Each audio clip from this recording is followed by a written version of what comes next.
Bonjour à tous et bienvenue chez Bourse Profit pour cette nouvelle vidéo. Aujourd'hui, on va continuer la présentation de notions techniques. On va faire la présentation du pullback, qui est une nouvelle notion technique. Donc sur cette chaîne, on a déjà partagé tout un tas de notions pour vous donner un bagage pour commencer à opérer sur les marchés financiers. Donc je vous invite vraiment à regarder un petit peu toutes les vidéos qu'on a pu faire sur plein de sujets. On essaye tout simplement de vous donner les bases de la bourse, et puis par la suite on proposera peut-être d'autres choses sous différentes formes. Et en attendant, sur YouTube, on a déjà abordé pas mal de notions techniques. Et aujourd'hui, c'est le pullback. Donc ça va venir tout simplement s'ajouter à d'autres notions qu'on a tout simplement déjà abordées, comme les canaux, donc canal haussier, canal baissier, donc la vidéo sur les tendances, le chartisme, support résistance. Bien évidemment, il faut bien comprendre cette notion avant d'aborder le pullback. Donc voilà, rapprochez-vous de ces vidéos-là avant de regarder celle-ci. Alors tout simplement, qu'est-ce que le pullback? Le pullback, c'est une configuration graphique qui est très importante. C'est une notion d'analyse des graphiques, donc d'analyse technique primordiale. Le pullback, en fait, c'est tout simplement le fait de venir retester une zone, un niveau qu'on vient de casser. C'est la confirmation d'une cassure d'un support ou d'une résistance. Et ça nous permet de confirmer la sortie d'un range, la sortie d'un canal, qu'il soit haussier, qu'il soit baissier, de valider une figure chartiste, de valider la cassure d'un gros support, d'une grosse résistance. Donc voilà, ça va nous servir de confirmation. Et puis ça va venir souvent donner de la puissance au nouveau mouvement qui va être créé. Ça marque réellement la cassure. Et puis on va entrer, on va donner de la force à ce nouveau mouvement. Alors, bien évidemment, certains attendent le pullback pour entrer en position. Certains vont s'en servir, excusez-moi, comme deuxième porte d'entrée. Puis d'autres, bien évidemment, vont également l'ignorer. Donc, tout le monde a un peu son point de vue sur le pullback. Voilà, il y a des gens qui attendent vraiment le pullback comme signal avant d'entrer en position. Ils veulent un pullback pour connaître, pour avoir une validité du pattern qu'ils viennent de voir. D'autres ne l'attendent pas forcément. Et puis encore une fois, certains n'en tiennent pas compte. On peut voir un petit peu de tous les avis divergent un peu vis-à-vis du pullback. Moi je trouve que c'est quand même une notion qui est importante de présenter. Après chacun l'utilise, j'utilise pas, ça dépend vraiment.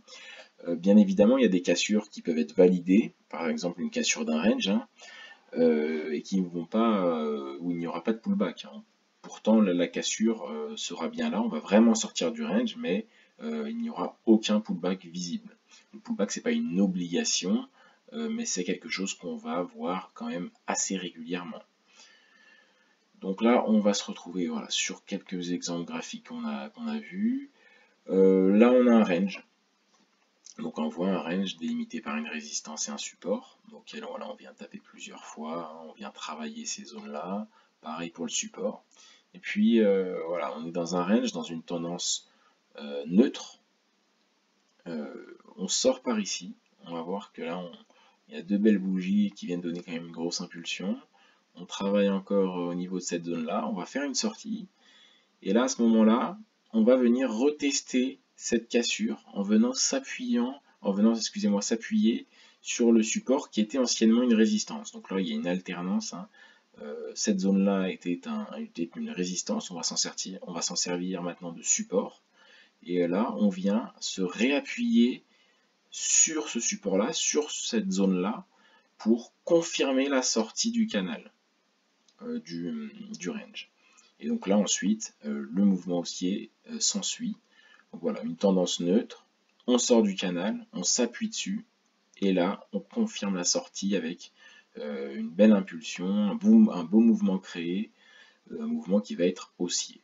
Donc ça, c'est typiquement un pullback. Une sortie, et on vient reconfirmer cette sortie en s'appuyant sur cette zone-là. Maintenant, voilà, là on a une trendline baissière. On vient s'appuyer une fois, deux fois, trois fois, un certain nombre de fois, donc on voit quand même qu'elle a une certaine validité. On va la casser à cet endroit-là. On vient toujours travailler sur plusieurs bougies parce que c'est quand même une zone qui représente psychologiquement quelque chose pour les investisseurs, donc la sortie est assez compliquée. On vient s'appuyer sur cette trendline baissière pour venir confirmer la sortie et donner de la crédibilité, de la puissance à ce nouveau mouvement. Et là, c'est un mouvement auquel on peut croire par la suite. Et donc là, réellement, on quitte cette tendance baissière pour la création d'une nouvelle tendance. Donc voilà, hein, je vulgarise, je parle avec des mots simples, hein, parce que c'est quand même une vidéo qui s'adresse globalement aux débutants.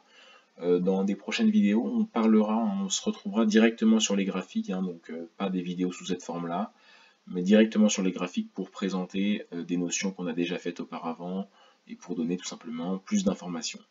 Donc voilà, hein, là c'est un pullback qui est la cassure d'une tendance baissière, et puis un dernier petit pullback sur une figure chartiste. Donc là voilà, c'est un ETE inversé avec les pôles ici, une figure qu'on a déjà présentée. Donc là il y a un support à cette zone là, un plus bas qui est ici, qui représente la tête, hein.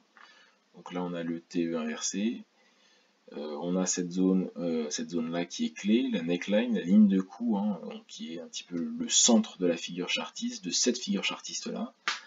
Là on sort de la figure, et puis on va venir se réappuyer ici, hein. Donc là on va mécher totalement sur ce niveau là, on va la travailler sur plusieurs bougies, et là on vient valider la figure pour donner de la puissance à ce nouveau mouvement créé. Donc voilà, hein, le pullback c'est vraiment une notion simple, c'est une notion très utile qui va tout simplement, pour certains, hein, si vous en tenez compte, vous validez beaucoup de patterns, et puis vous pouvez tout simplement attendre ces validités là avant de prendre le signal de manière un peu plus sûre. Donc j'espère que vous avez un peu mieux compris cette notion-là. Si c'est le cas, si ça vous apporte de la valeur, je vous invite à partager la chaîne, à liker la vidéo, à vous abonner également. On sort 2 vidéos par semaine, une le mercredi et une le dimanche. On est présent sur Instagram avec plein de conseils, hein, donc notre Instagram est ici, il est également dans la description, notre site internet est ici, il est également dans la description, voilà. Je vous invite à vous rapprocher de ces autres endroits où nous sommes présents, parce qu'on partage plein d'autres conseils. Merci de m'avoir écouté, à une prochaine vidéo.